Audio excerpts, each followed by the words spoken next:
Good morning, Radhe Radhe friends. कैसे हो आप सभी? वीडियो अच्छी लगी तो लाइक कमेंट जरूर करें। तो जगत दीदी ससुराल जा रही हैं, ये कमेंट्स आ रहे थे, बहुत सारे लोगों ने वीडियो भी बनाया था। तो इस पे विराम लग गया है, जगत दीदी ससुराल नहीं जा रही हैं, क्योंकि आज की जो वीडियो आई है उसमें फैमिलीज भी जा रही हैं, इनके चाचा चाची, इनकी मम्मी जा रही हैं। तो ऐसा लग रहा है कि ये लोग फैमिली ट्रिप पे जा रहे हैं। कुछ लोग अभी भी अंदाज़ा लगा रहे हैं कि ये लोग इटारसी वाले घर में कुछ दिन के लिए रहने जा रहे हैं। तो अगर वहाँ भी जा रहे हैं तो कोई बुरी बात नहीं है, अपना घर है, वहाँ भी जाना चाहिए। लेकिन मुझे लग रहा है कि कहीं ये लोग घूमने जा रहे हैं, किसी जगह पे जा रहे हैं। लेकिन कुछ हद तक मुझे भी इटारसी वाला चांस ज़्यादा लग रहा है, क्योंकि ये लोग रहने के लिए जा रहे हैं। क्योंकि जगत दीदी बोल रही थी 7 साल से मैं वहाँ जाना चाहती थी रहने के लिए, तो अपनी बेटी के साथ। तो अगर बेटी के साथ जा रही हैं, ये तो रह के आई हैं इटारसी, हो सकता है बेटी को घुमाने ले जा रही हूँ। तो चलो अच्छी बात है अगर घूम के आते हैं। मैं एक यहाँ पे कमेंट्स लगाऊंगी, ये कमेंट्स मुझे इनके भाभी के वीडियो में देखने को मिला है, और इनकी भी वीडियो में मैंने ये कमेंट्स देखा है, और 1-2 रिएक्शन वालों के वीडियो में भी इनका कमेंट्स देखा है। तो पहले इनका कमेंट्स लगा के मैं पढ़ देती हूँ, फिर बताती हूँ कि बात क्या है। तो ये जो कमेंट्स है ये इनकी भाभी के वीडियो में आ रहे थे, और इस कमेंट्स को शायद लाइक भी किया गया था इनकी भाभी की तरफ से। तो ये लिखती हैं कि आई डोंट नो बट हमें एक बात समझ नहीं आई है, जो लोग जगत दीदी के अगेंस्ट थे उन सबके साथ कुछ ना कुछ बुरा हो रहा है। इनका कहना है कि सरिता जी के हस्बैंड की तबीयत खराब हो गई, अंशु का भी मिसकैरेज हो गया, और जगत भाभी की देवरानी का भी मिसकैरेज हो गया, भोपाल की बहू के घर डेथ, सृष्टि का 7 लाख का नुकसान, लेकिन कोई नहीं बट जगत दीदी में थोड़ी बहुत तो सच्चाई होगी ना, वक्त बदलते देर नहीं लगती है। मोस्ट मोटिवेशनल लाइन है, समझने वाले बहुत कुछ समझ गए होंगे, लेकिन जिनके आंखों में पट्टी है वो आगे कुछ ना कुछ बोलेंगे जरूर। चलिए इन्हीं के कमेंट्स का एक्सप्लेन करते हैं और विश्लेषण करते हैं, समझते ये कहना क्या चाहती हैं। तो कुल मिला के ये कहना चाहती हैं कि जगत दीदी जैसे पहले देवी थी, लोग उनका आशीर्वाद लेते थे, लाइव में आते थे।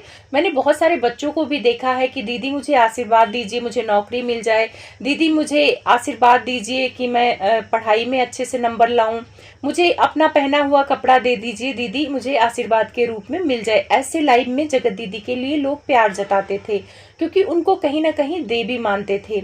और एक तरह से देखा जाए तो जो विधवा औरत है, गांव में भी कहा जाता है कि अगर उनका आशीर्वाद लग जाए तो अच्छे से लग जाता है, और उनकी बद्दुआ भी लग जाए तो अच्छे से लग जाती है। इस बात का आभास जगत दीदी को था, उन्हें भी बड़े पूर्वज की जो बातें होती हैं उनको भी पता होगी, इसी वजह से इसका फायदा उन्होंने उठाया था। एक ऑडियो जो इनकी वायरल हुई थी जिसमें ये किसी फ्रेंड से बात कर रही थी, कहीं सफर कर रही थी, तो वहां पे ये बद्दुआ देने की धमकी दे रही थी। बोल रही थी कि सुबह सुबह मेरा मूड मत खराब कर, नहीं अगर मैंने बद्दुआ दे दिया तो तेरा बड़ा बुरा होगा, तेरा दिन खराब हो जाएगा, और थोड़ा गाली भी निकाल रही थी। तो वैसे गाली तो ये देती हैं, साले वगैरह का शब्द का प्रयोग तो अपनी वीडियो में भी करती हैं, बाकी एमसीबीसी भी जगत भैया को कर चुकी हैं और बाकियों में भी करती हैं। तो चलो इनकी गाली का तो इनका पर्सनल है, गाली देना ही इनका अपना स्वभाव, उस पर बात नहीं करेंगे। यहाँ पे दुआ बद्दुआ की बात हो रही है, तो शायद जगत दीदी दुआ भी इसीलिए देती थी लाइव में, लोगों को आशीर्वाद भी देती थी कि उनको लगता था कि मेरी दुआ भी लगेगी, और शायद लगती भी होगी, तभी इतने सारे लोग उनसे बोलते थे कि दीदी मुझे आशीर्वाद दो। अब इनका जो ये कमेंट है, उनके कहने का मतलब है कि जगत दीदी जो थी वो सच थी, और जो भी उनके साथ हुआ, जो भी खुलासा हुआ, सब झूठ था, और जो जो उनके अपोजिट थे उनके साथ बुरा हुआ। सबसे पहला नाम इन्होंने सरिता जी का लिया, वो जगत दीदी के खिलाफ थे, इसी वजह से उनके हस्बैंड की तबीयत खराब हो गई। तो सरिता जी 2-4 वीडियो जो सीरीज लेके आई थी वो बताया था, और उसके बाद जगत दीदी के सपोर्ट में ही आई थी, उनका सपोर्ट कर रही थी और बोल रही थी कि कंट्रोवर्सी खत्म कर लो। अब चाहे वो दिखाने के लिए सपोर्ट था, चाहे कैसा भी था, पर जगत दीदी को सपोर्ट कर रही थी।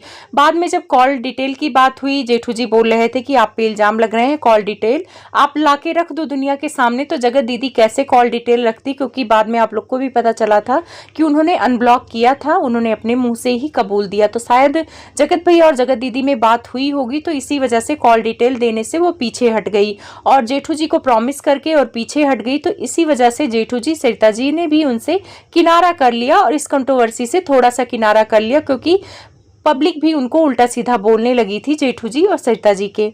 अब आते हैं बीमार होने से, तो कंट्रोवर्सी हुए 6 महीना हो गई और कोई बीमार होता है तो ये नॉर्मल है, हर किसी के घर में कोई ना कोई बीमार हो रहा है, तो क्या सबको बद्दुआ ही लग गई? वैसे जगत दीदी के खिलाफ तो बहुत सारे रिएक्शन वाले थे, बहुत सारे पब्लिक थे, तो उनके घर तो कुछ नहीं हुआ, उनको तो कोई प्रॉब्लम नहीं आई। फिर इन्हीं 4-5 नामों को आपने क्यों लिखा? और एक तरह से देखा जाए तो आपने लिखा है जगत भाभी की देवरानी का, तो जगत भाभी की देवरानी तो जगत दीदी के खिलाफ थी भी नहीं, उनका मिसकैरेज हुआ। अंशु का मिसकैरेज हुआ, अंशु भी तो जगत दीदी के खिलाफ नहीं थी, तो उनके मिसकैरेज से जगत दीदी का सच होने का क्या मतलब है? ये बातें मेरे को समझ में नहीं। सृष्टि जी का भी नाम लिया कि उनके लाखों का नुकसान हुआ, ये हुआ वो हुआ, तो सृष्टि जी कौन सा खिलाफ थी जगत दीदी के? हाँ, उनके यहाँ लीगल आया था तो उन लोगों ने बात क्लियर करके आपस में मामला खत्म कर लिया था, कोई लड़ाई झगड़ा नहीं था कि सृष्टि जी उनके खिलाफ वीडियो बना रही थी या देवरानी वीडियो बना रही थी या अंशु वीडियो बना रही थी। ये सारे लोग ऐसे हैं जो कहीं ना कहीं जगत दीदी को एकदम से सपोर्ट भी नहीं कर रहे थे तो हेट भी नहीं दे रहे थे ये लोग। तो इन लोगों के साथ बुरा हो गया तो आप बुरा गिनवा रही हैं, हर जगह कमेंट्स कर रही हैं और कह रही हैं जगत दीदी सच्ची हैं। इस कमेंट से जगत दीदी के सच्चे होने से क्या लेना देना है? प्लीज कमेंट करके आप लोग भी बताना है, क्या आप लोग को लगता है? वैसे उस हिसाब से देखा जाए तो जगत दीदी का सबसे बुरा जगत भैया ने किया, उनके साथ तो कुछ नहीं हुआ, उनका तो अच्छा खासा तरक्की हो रहा है, आगे बढ़ रहे हैं। उस हिसाब से देखा जाए तो जगत भाभी और जगत दीदी का आपस में जो कुछ भी हुआ सबसे ज्यादा हुआ, तो जो कुछ भी होना चाहिए जगत भाभी को होना चाहिए। आंटी जी ने भी जगत दीदी को खुल के हेट दिया है तो उनको होना चाहिए। तो आप जिनका नाम गिनवा रही हो वो शायद जगत दीदी के हेटर्स में से नहीं आते हैं, तो आपका जो ये कमेंट है सही साबित करने के लिए आप कुछ भी लॉजिक दे रहे हो, ये गलत है। और रही बात जगत दीदी को कुछ भी आता हो, दुआ बद्दुआ जो भी आता है वो तो उनका अपना पर्सनल है कि किसको दुआ दे रही हैं, किसको बद्दुआ दे रही हैं, लेकिन ये दुआ बद्दुआ लगने का काम ऊपर वाले के हाथ में है। जब तक ऊपर वाला नहीं चाहता तब तक इंसान न तो किसी को दुआ दे सकता है न किसी को बद्दुआ दे सकता है। तो ये चीजें आप अपने मन से निकाल दें और शायद आप मेरी बात को समझ ली होंगी। रही पर दुआ बद्दुआ का तो आरोप लगता ही रहा, साथ में टोना टोटका का भी आरोप लगा है। आंटी जी और जगत भैया ने भी लगाया था कि वो टोना टोटका कर देती हैं, इसी वजह से लोगों की दिमाग अपने हिसाब से काम करना बंद कर देता है और वो जो कहती हैं वही करना पड़ता है। जगत भैया ने भी बोला था कि ऐसा लग रहा था मेरे ऊपर उन्होंने कोई टोटका कर रखा है। तब जगत दीदी पर भी आरोप लग रहे थे क्योंकि वो वसीकरण पंडित जी का प्रमोशन कर रही थी। वैसे वो पंडित जी ने भी बहुत लूटपाट मचा ली, लोगों के पैसे खा लिए, तो बाद में जगत दीदी पर बहुत ज़्यादा हेट वीडियो बनने लगी, उनकी ट्रोलिंग होने लगी, तो शायद अब थोड़ा शांत है। नहीं तो वसीकरण वाला वो करती थी कि खोया प्यार पाइए, अपने प्रेमी को अपने बस में करिए। तब इस बात पे लोगों को डाउट होने लगा कि बंदी तो प्रमोशन कर रही है, खोया प्यार पाइए, वापस वसीकरण कर लीजिए अगर आपका प्यार आपके बस में नहीं है। तो ये सारी बातें कहीं ना कहीं जगत दीदी के खिलाफ जा रही थी क्योंकि उस टाइम पे प्रमोशन कर रही थी। और वैसे उन पे ये भी आरोप लगते हैं कि जो उनके पास जाता है उनका होके रह जाता है। वो इस हिसाब से मैनिपुलेट करती हैं कि उनके उम्र की औरतें उन्हें अपनी बहन बेटी बनाने में हिचकती नहीं है।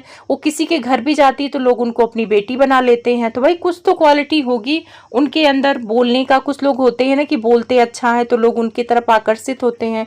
तो जगत दीदी में कुछ ऐसी क्वालिटी होगी जो लोग आकर्षित हो जाते हैं। अब चाहे आप उसको टोना टोटका का नाम दे दो, चाहे आप उसको मैनिपुलेट करना कह दो, किसी किसी में ये क्वालिटी होती है। तो जगत दीदी में ये क्वालिटी है। चलो जगत दीदी के साथ अच्छा हो रहा है इतना सब कुछ होने के बाद तो अच्छी बात है ना, क्योंकि कंट्रोवर्सी में उन्होंने बहुत तकलीफ देखी है, बहुत रोई हैं। तो हर रोने के बाद इंसान के जिंदगी में हंसी आती ही आती है। तो इस टाइम पे अगर वो हंस रही हैं और बाकी लोग तकलीफ में हैं तो ये सुख दुख का चक्र है। जो आज रो रहा है वो कल हंसेगा, जो कल हंस रहा है वो रोएगा। तो इसमें दुआ बद्दुआ की कोई बात नहीं है और इससे ना सच और गलत कोई साबित होता है। जो सही है वो सही है, जो गलत है वो गलत रहेगा।